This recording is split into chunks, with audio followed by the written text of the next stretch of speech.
오늘 말씀은 누가복음 12장 35절에서 48절입니다. 아주 예전에 제가 집이 가난하여 중학교를 졸업하고 고등학교에 진학하지 못했죠.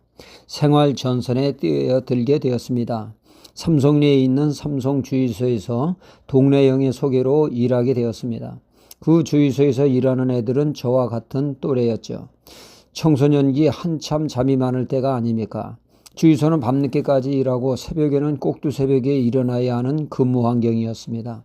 주유소 안에 있는 방에서 서너 명이 함께 자면서 일을 했는데, 이른 아침이면 밤새 트럭 운전자들이 운전을 하는 분이 주유하러 일찍 오기 때문에 일찍 일어나 주유소 문을 열어야 합니다.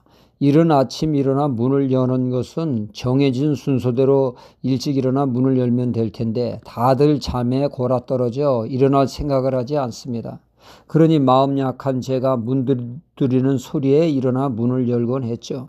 그 주유소 사장님은 연신내에 살고 있었는데 그분의 얼굴을 뵌 적이 몇 번 안 됩니다. 주유소 일은 주유소 소장님에게 전적으로 이름을 하고 주유소에서 보기 어려웠죠.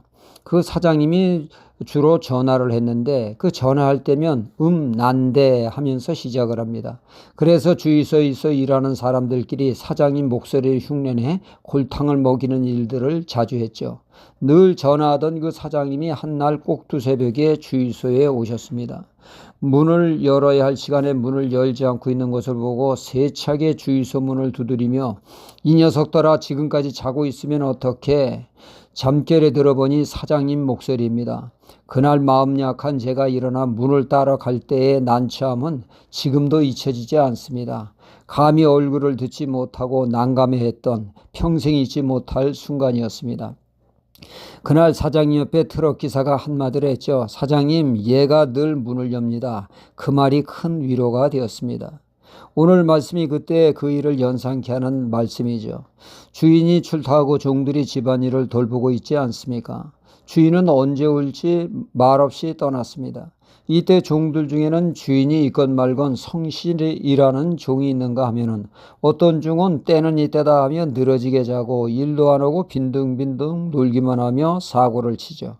출타한 주인이 예상치 못한 날에 왔을 때 열심히 주어진 일에 최선을 다한 종에게는 칭찬을 듣는 영광스러운 날이 되지만 그때 요령을 피우며 게으름 피우는 종들에게는 주인에게 꾸중 듣는 난감한 날이 될 것이라는 말이죠. 여기서 주인은 예수님을 뜻하는 것입니다. 주님이 이 땅에 오심은 영혼을 구원하고자 이 땅에 오신 구원자 예수님이셨습니다. 예수님은 사람을 가리지 않고 모든 사람을 만나셨죠. 심지어 사회적으로 죄인이라고 낙인 찍은 기프 인물 대상인 세리도 주님은 그들과 거리를 두지 않고 적극적으로도 그들과 교제하며 소통을 하셨습니다.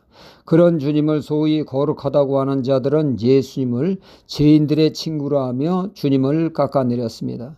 그러나 주님은 말씀하셨죠. 나는 죄인을 구원하러 온 것이라고 하면서 의사가 환자를 가까이 하여 치유하여 건강을 회복해 하듯이 죄병을 해결하고자 하는 유일한 구원자로서 영혼의 의사이신 예수님이 그들과 가까이 하는 것은 지극히 당연한 것이라고 말씀하셨습니다.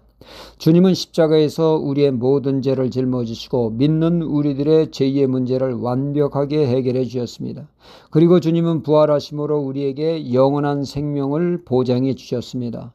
또한 주님은 부활하셔서 40일간 제자들을 가르치시며 500명이 지켜보는 가운데 하늘로 올려가셨습니다. 이렇게 승천하신 주님이 구름 타고 이 땅에 다시 오시마 약속을 하셨죠. 그러니까 이번에는 재림의 주로 오신다는 것이죠. 이때 재림의 주 예수 그리스도는 심판의 주로 오신다는 것입니다. 착하고 충성된 삶을 산 자들에게는 그날 주님이 재림하셔서 상급으로 그들과 함께 하시고 게으르고 악하게 하나님이 주신 재능과 사역을 등한히 여기며 살았던 자들에게는 철퇴를 가하는 심판의 날이 될 것이라는 말씀입니다. 우리는 지금 재림의 주를 기다리는 때에 살고 있습니다. 과연 재림의 때를 어떻게 보내야 합니까? 데살로니가에 보면 재림의 주를 기다리고 진다고 하면서 자신들에게 주어진 일을 등한히 여기는 자들이 있었습니다. 주님을 맞이한다는 이유로 말입니다. 이는 그릇된 재림신앙임을 사도 바울은 질타했습니다. 일하기 싫거든 먹지도 말라 엄하게 책망을 했죠. 주어진 재능과 사역에 최선을 다하는 가운데 주님을 맞이하는 것이 재림의 신앙의 바람직한 모습이라는 것이죠. 오늘도 우리는 주어진 삶에 최선을 다하여 주님의 뜻을 묵묵히 이루어나가는 신앙으로, 그리고 주님을 바라보는 재림의 신앙을 가져야겠습니다. 할렐루야.